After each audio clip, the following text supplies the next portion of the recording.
네, 안녕하세요. 방금 소개받은 배영동입니다. 음, 뭐, 저는 이제 된장이라고 했는데 가끔은 이 된장이라는 단어 속에 간장이 포함된 개념을 씹다라는 것을 미리 말씀을 드리고 발표를 하겠습니다.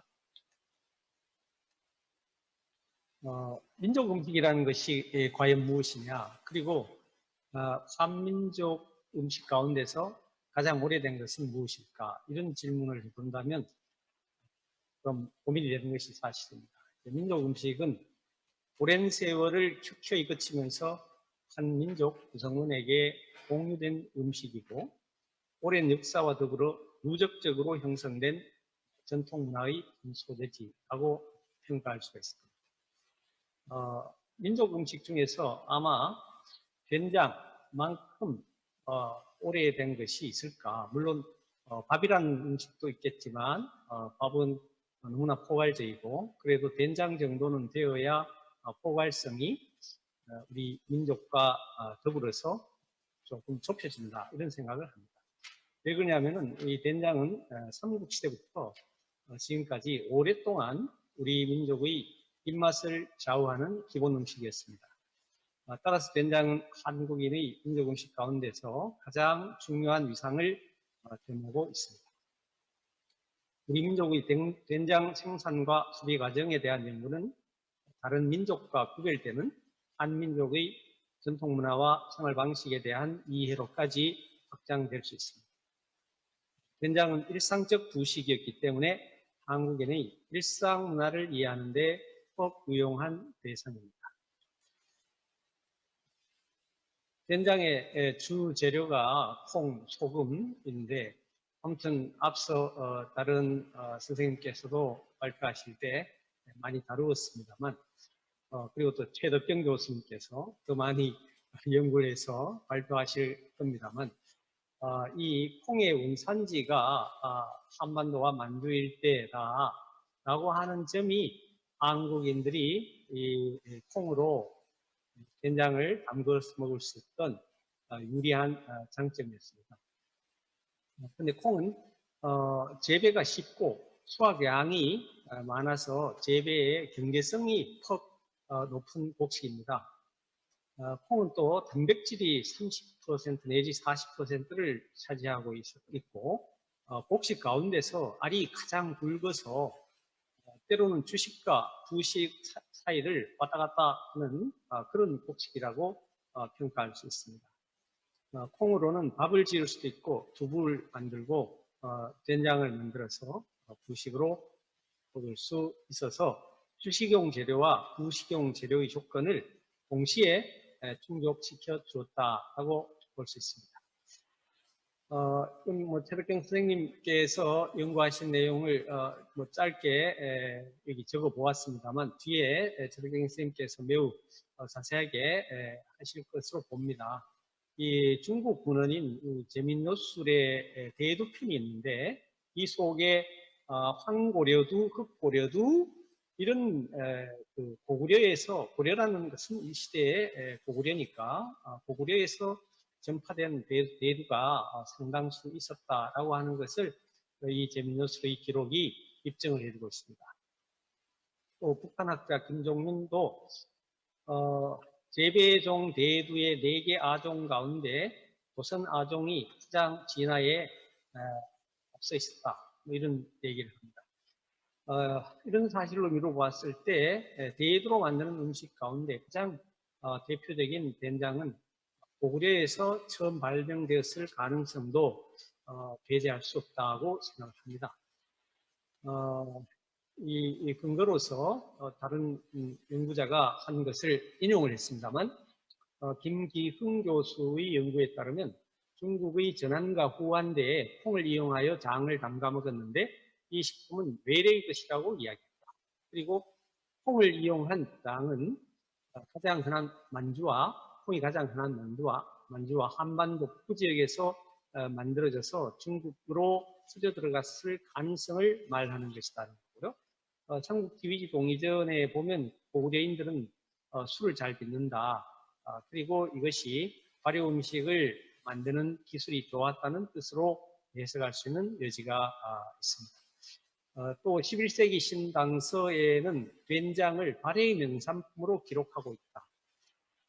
또 삼국사기를 보면 신라 신문왕이 682년에 혼인할 때 신부 측에 장시를 보냈다. 뭐 장시뿐만 아닙니다. 굉장히 많은 양의 일종의 선물이죠. 그것을 여러 수레를 보냈는데 그 속에 장시라는 것이 포함이 되어 있다는 것입니다. 오늘날에는 이 장이라고 하는 것이 혹은 매주라고 하는 것이 선물용이라든지 의례용으로 잘 쓰이지는 않습니다. 다만 금장으로서 제사상에 올라간다든지 하는 것인데 이 시기에는 장식을 이분이 이제 신문왕이 두 번째 혼인을 했는데 두 번째 혼인을 할 때 신부 측에 이렇게 보냈습니다. 오늘날보다는 훨씬 더 이 장시가 비혼 식품이었다라고 하는 사실을 알려주는 것이라고 봅니다. 그리고 고구려 신라의 된장이 일본에 전파되었다라고 하는 증거들이 여기에 적시가 되어 있습니다. 10세기의 외명루치초의 기록에도 그 고구려의 장이 일본으로 건너갔다. 또 17세기 박물학자 아라이 흡세키도 고구려의 말장이 일본으로 들어왔다. 그래서 미소라고 불린다. 또 언어학자 가나자와 허자부로 또한 일본말 미소는 신라시대의 말장, 고려시대의 매조, 또 조선의 묘조와 일치한다. 이런 주장을 펴서 고구려 신라에서 된장이 일본으로 전파되었다는 것을 이해할 수가 있습니다. 그 다음에는 이제 장 담그고 매주 쓰고 하는 풍속에 관한 이야기입니다. 매주를 쓰는 것은 가족 단위의 연중 행사였다. 뭐 우리 세대의 그 유년 시절을 되돌아가 보면 대개 가족 단위 연중 행사였다라고 하는 사실에 대해서 공감하기가 쉬우리라고 생각합니다. 된장을 담그는 것은 매주를 쓰는 일로부터 시작된다. 매년 초겨울이면 집집마다 길이를 택해서 길이를 택한다라고 하는데 큰 의미가 있는 것입니다. 매주를 쓰는 일을 했습니다. 가족 구성원 여럿이 매주 쓰는 일을 했기 때문에 이 매주 쓰는 일이 가족 단위 연중 행사다라는 평가가 가능합니다. 일례로 태기를 할 때 풍천면 안동시 풍천면 바일마을에서는 지금 일진을 근거로 합니다. 한자로는 유모일, 이동물에 털이 있는 날에 해당하는 말날, 땅날, 돼지날이 선호가 됐고 털이 없는 날은 기피가 되었습니다. 이것은 마찬가지로 장을 담그는 날이나 간장을 다리는 날에도 동일하게 적용이 되었습니다. 뭔가 의미 있는 날, 그리고 장류와 호응이 잘 되는 날을 선택한다는 의미가 있었다고 봅니다. 매주를 쓰는 것은 굳이 제가 설명을 하지 않아도 될 것입니다만 관행화되어 있고 또 우리 민족이라면 대개 아는 것이고 해외에 나가 있는 한민족에게까지도 이와 비슷한 방식으로 매주를 쓰고 있다고 하는 점에서 한국 문화의 중요한 세시풍속이자 관습이다라고 하는 말을 할 수 있을 것이라고 생각합니다. 아무튼 이 매주장을 만들어서 건조를 시켜가지고 일정 기간이 지나면은 거기에서 이제 식용곰팡이가 피어나고 이 식용곰팡이로 인해서 발효 음식의 어떤 그 효능이 발휘가 되게 된다라고 설명을 드릴 수 있을 것입니다. 또 매주를 쓰고 매주장을 만드는 것은 힘든 일이었기 때문에 이 여성들만 하는 게 아니고 건장한 남성도 함께 동원이 되었습니다.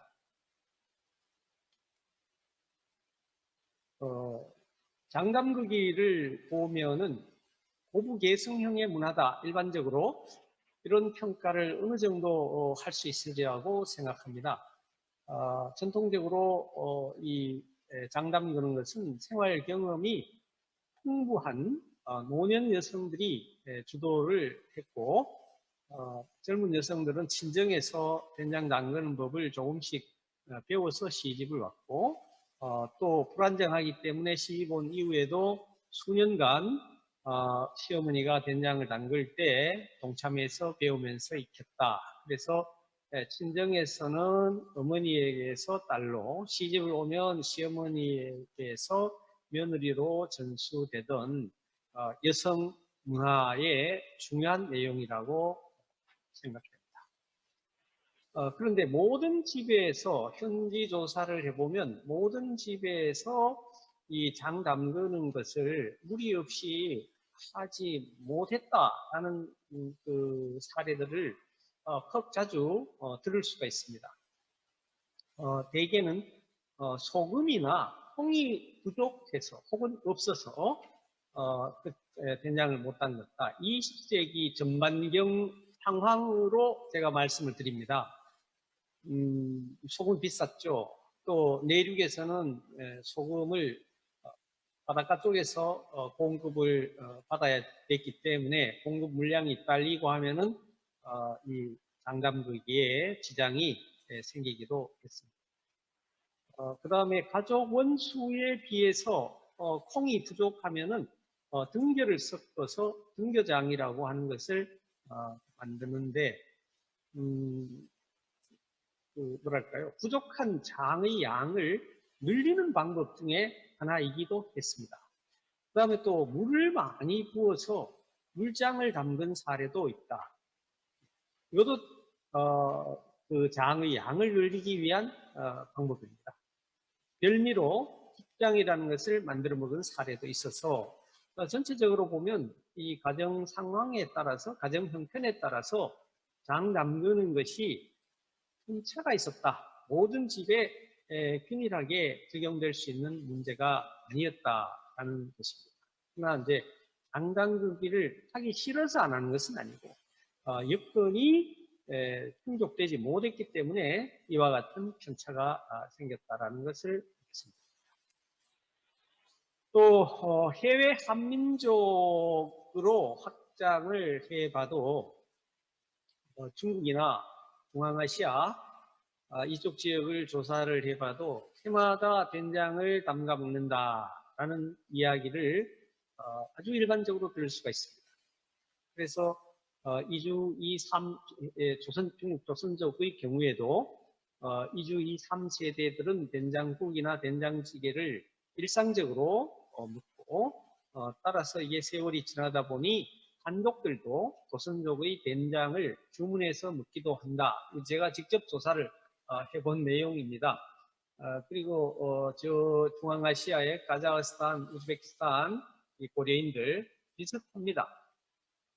그들은 시락작물, 시래기를 넣어서 장을 넣고 그 국물 같은 거죠.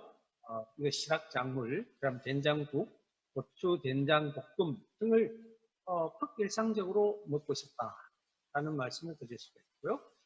마찬가지로 이 까자흐인, 러시아인들 가운데서도 고려인의 된장을 주문해서 먹는 사례가 제법 있다는 것을 확인을 했습니다. 물론 고려인들도 뭐 까다인, 러시아인 또 이쪽에는 한족의 음식을 받아들여서 먹는 거죠. 문화접변은 이루어지는데 양쪽에서 다 이루어지는 거지 어느 일방만 하는 것은 아니다라는 것입니다. 이런 것을 볼 때 19세기 말 이후 우리 민족이 중국의 만주, 중앙아시아 등으로 이주하면서 우리나라의 된장이 중앙아시아까지 전파되었음을 알 수가 있고, 그러나 콩을 재배할 수 있는 여건이 되지 못하는 해외 동포들은 좀 제외가 되는 것 같고, 콩을 재배할 수 있는 여건이 되는 지역에 살고 있는 해외 동포들은 된장을 담가 먹고 싶은 그 민족적 입맛을 지금까지도 유지하고 있다고 말씀을 드릴 수가 있습니다. 이번에 볼 것은 된장의 음식 문화적 위상과 정체성입니다. 관습을 통해서 된장에 대해서 한국 사람들이 어떻게 생각하고 있는가라는 것을 살펴보는 내용입니다. 먼저 된장이 얼마나 좋은 음식인가 또는 뭐 건강한 음식 혹은 힘을 쓸 수 있는 음식 등등과 관련해서 살펴보려면 한국인이 전통적으로 먹었던 음식에 대해서 어떻게 생각했는가를 세로축과 가로축으로 나누어서 제가 여기에 그림을 하나 그려봤습니다. 맛있는 음식, 맛없는 음식, 힘을 쓰는 음식, 힘을 못 쓰는 음식. 이렇게 보면 그 중앙 지점에 가장 일상적으로 주식으로 먹었던 잡곡밥을 놓는다고 가정할 때 된장은 이 김치, 잡곡밥과 더불어서 나물과 더불어서 평범한 음식에 들어가긴 하는데 다른 음식에 비해서 이건 좀 힘을 쓰게 하는 음식이다라는 생각이 한국인들 머릿속에 남아있다는 것을 확인할 수 있었습니다. 그 점은 뒤에 다시 설명을 드리겠습니다. 상대적으로 좋은 음식에는 떡, 쌀밥, 생선, 고기 같은 거 맛도 있고 좋다는 것이고 수제비, 나물죽, 피죽, 송피죽, 보리개떡 이런 음식은 힘쓰는 음식도 못 되고 맛도 없고 그래서 나쁜 음식이다 하는 정도의 그 인식이 있었다는 것을 이렇게 토해해 볼 수 있지 않겠나라고 생각을 합니다. 된장은 식용 빈도가 한국인이 먹는 음식 중에서 가장 높은 음식, 가장 높은 부식입니다. 예. 어느 지역 누구나 언제나 이 된장을 준비해 놓고 연중 변함없이 먹었던 일상적 음식이다는 것이고 다른 반찬이 없어도 된장으로 찌개나 국을 끓이는 것은 쉬웠기 때문에 친숙한 부식이었다라고 말씀드릴 수 있습니다. 또한 된장은 계층이나 지역이나 계절을 초월하는 지극히 평범한 부식이다. 아주 고급도 아니고 그렇다고 해서 보잘것없는 음식도 아니다. 그럼에도 된장이 잘 차린 의례 음식에 들지 못했다는 것은 일반적으로 확인이 되고 있어서 소박한 일상 음식이었다는 사실을 말해 주는 것입니다. 여기에 큰 글씨로 적었습니다. 된장을 먹어야 힘을 쓰지 나물만 먹고서는 힘쓸 수 없다라는 말을 옛날 어른들이 매우 자주 했습니다. 저도 많이 들었습니다. 예. 그것은 된장의 주 재료인 콩이 단백질을 함유하고 있기 때문에 경험적으로 이렇게 터득한 것이죠. 일상 음식 가운데서 된장은 활동 에너지를 가장 많이 제공하는 음식으로 인지되고 있다는 사실이 위에서 푸른색으로 적은 이 말입니다. 육류와 생선이 거의 없던 일상 식단에서 된장은 어떤 음식보다 힘을 쓸 수 있는 음식, 즉 힘과 건강을 상징하는 음식이었다는 것이죠.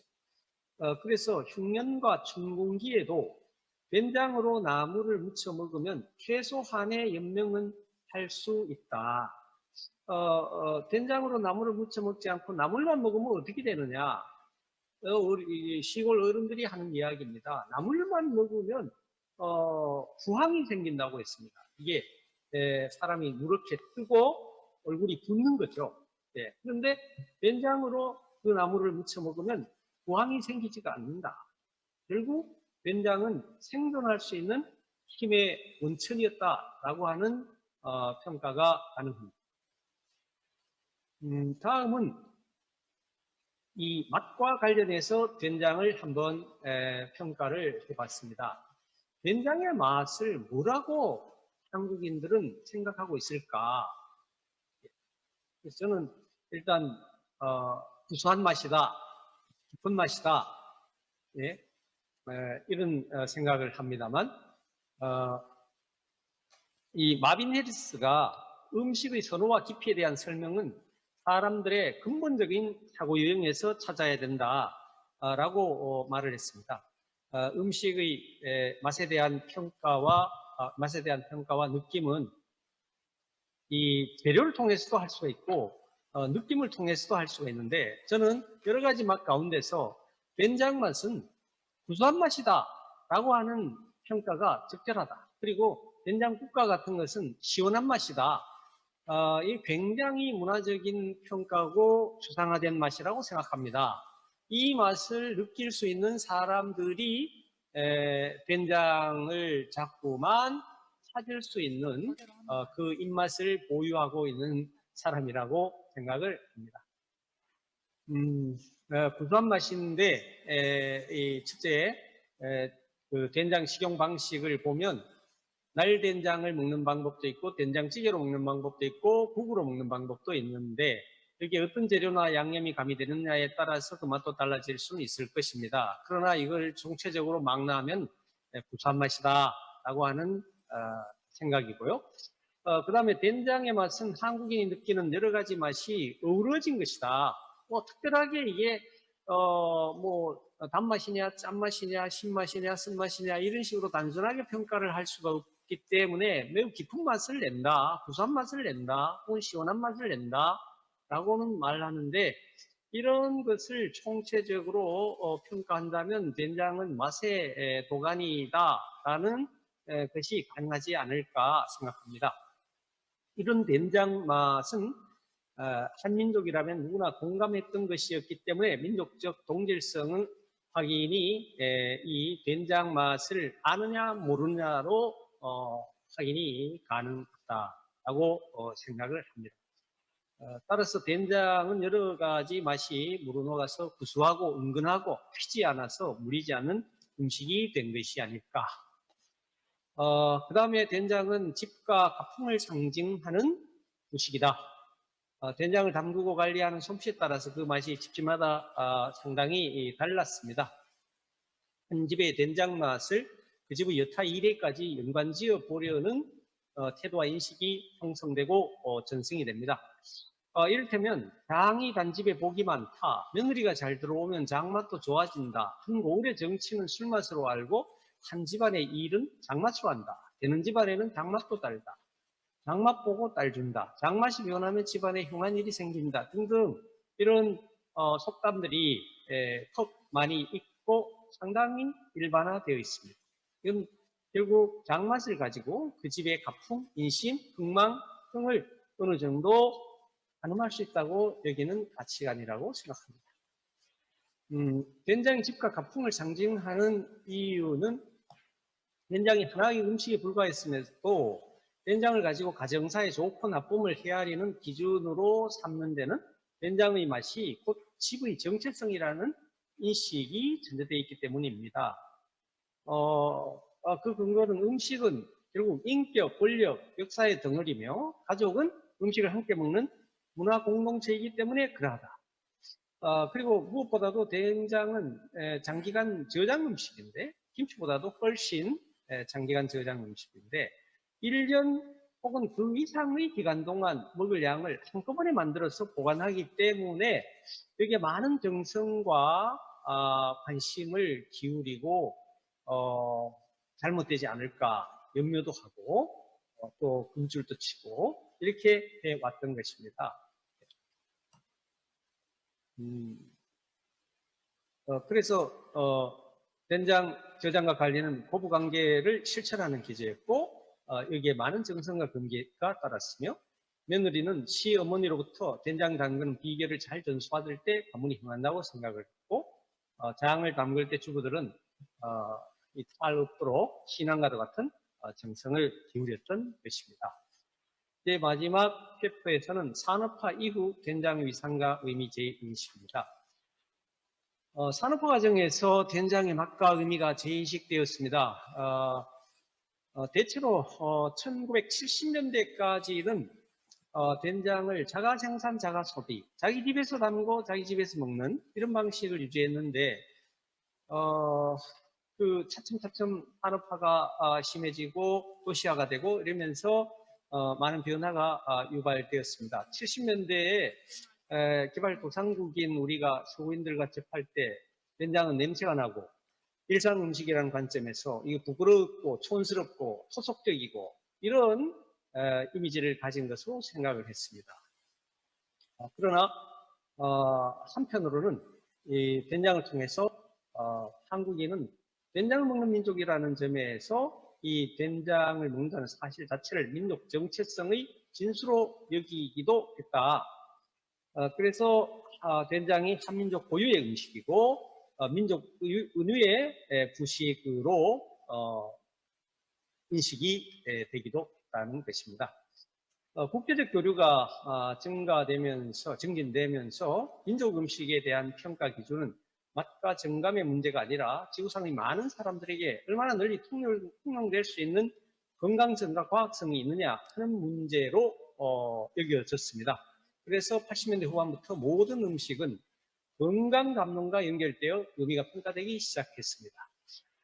한때 된장에 발암물질이 많이 있다라고 하는 이야기가 있어서 우리 한민족이 전반적으로 굉장히 의기소침해진 그런 적이 있었습니다. 그러다가 오히려 된장에는 항암물질이 풍부하다라고 하는 것으로 판명이 되면서 이 된장이 건강 음식을 상징하게 되었고 건강 음식으로 가치가 재인식되었습니다. 최근의 된장 생산 소비 방식과 그 의미를 보면 세 가지 정도가 된다고 생각합니다. 첫 번째는 옛 전통을 간직한 집된장의 자가 생산, 자가 소비 방식이 있는 것이고 지금도 그와 같은 방식은 시골에서 상당히 유지가 되고 있습니다. 두 번째는 공장제 된장을 구입하여 먹는 형태입니다. 도시에 사는 사람, 특히 젊은 주부들이 시골에 공식 가족, 음식을 나누어 먹는 가족을 두고 있지 못할 경우에는 이와 같은 형태로 된장을 많이 구입해서 먹고 세 번째로는 집된장처럼 만든 수제 된장을 사서 먹는 방식이 있습니다. 이건 도시의 젊은 층, 생활에 비교적 여유가 있는 사람들에게서 나타나고 있습니다. 결론적으로 제가 말씀드릴 수 있는 것은 된장은 한민족의 입맛 정서에 맞는 전통 음식이자 또한 동시에 현대 음식이다. 그 근거로서 밑에 있는 이런 것들을 들 수가 있다고 생각합니다. 아무튼 우리 민족의 입맛에도 맞고 정서에도 맞고 우러난 맛, 깊은 맛, 구수한 맛을 내는 건강 음식이기 때문에 장기간 먹지 않으면 먹고 싶어지는 생각이 조금씩 든다라고 생각합니다. 예, 이상으로 제 발표는 마치겠습니다. 네, 말씀 고맙습니다. 바로 질의응답 시간을 가지겠습니다. 교수님, 한국의 대표장인 된장에 대해 관심이 많은 만큼 많은 질문들이 들어왔는데요. 첫 번째 질문 드리겠습니다. 이 밥과 채소 위주의 식단에서 된장은 영양학적으로 필수 양념이었는데요. 그런데 이제 현대 사회 식단에서 된장은 발효를 가장한 공장 생산 선택식품이 됐습니다. 이 된장의 우수성과 현대인의 식인지의 부조화를 넘어서 된장의 가치를 이어갈 수 있는 방법이 있을까요? 예, 어려운 질문이고 중요한 질문이라고 생각합니다. 저는 생각할 때 된장은 한민족의 삶을 존속시킨 생명의 음식이라고 생각합니다. 가난한 시절 된장이 아니었으면 부항이 심했고 또 정상적인 생활이 어려워질 수도 있었는데 이 에너지를 보충하는 음식이기 때문에 그렇게 말할 수가 있습니다. 특별한 무식이 없어도 된장만 있으면 얼마든지 여러 가지 채소와 곁들여서 음식을 만들어서 먹을 수 있고 생활할 수 있었습니다. 그래서 조선시대에도 가뭄이 극심할 때는 왕실에서 나라에서 이 메주 같은 것, 간장 같은 것, 된장 같은 것을 구황 음식으로 내려주었다는 것이 그와 같은 사실을 말하고 있습니다. 다음으로는 이 된장은 장기간 준비하고 숙성해서 완성하는 음식이기 때문에 패스트푸드, 오늘날 뭐 범람하고 있는 이 패스트푸드와 대척점에 있는 슬로우푸드, 느림의 음식입니다. 따라서 자연 속에서 오랜 시간을 거쳐서 완성되는 것이기 때문에 자연 친화성 음식이었고, 긴 역사 속에서 그 효능이 경험적으로 인정된 식품이라고 생각합니다. 누가 먹어도 이 된장은 몸 안에서 충돌이 없는 건강을 담보하는 음식인 것이죠. 느림의 음식이기 때문에 세칭 오늘날 그 빨리빨리 문화가 만들어내는 수많은 폐단을 치유하는 힘이 있지 않을까. 느림의 음식을 장기간 먹으면 마음도 여유 있게 되는 그런 효과가 있어서 이것이 현대 정보통신혁명 시대를 제어하는 힘을 가지는 그런 음식으로 생각해 볼 수 있지 않을까. 그렇게 말씀을 드리고 싶습니다. 네, 다음 질문도 이어가겠습니다. 이 질문도 중요하지만 어려운 질문인 것 같은데요. 한국 전통 장문화를 일반 가정에서도 습득해 생활할 수 있는 교육이나 보급 방법, 지속적인 계승 방안 어떤 게 있을까요?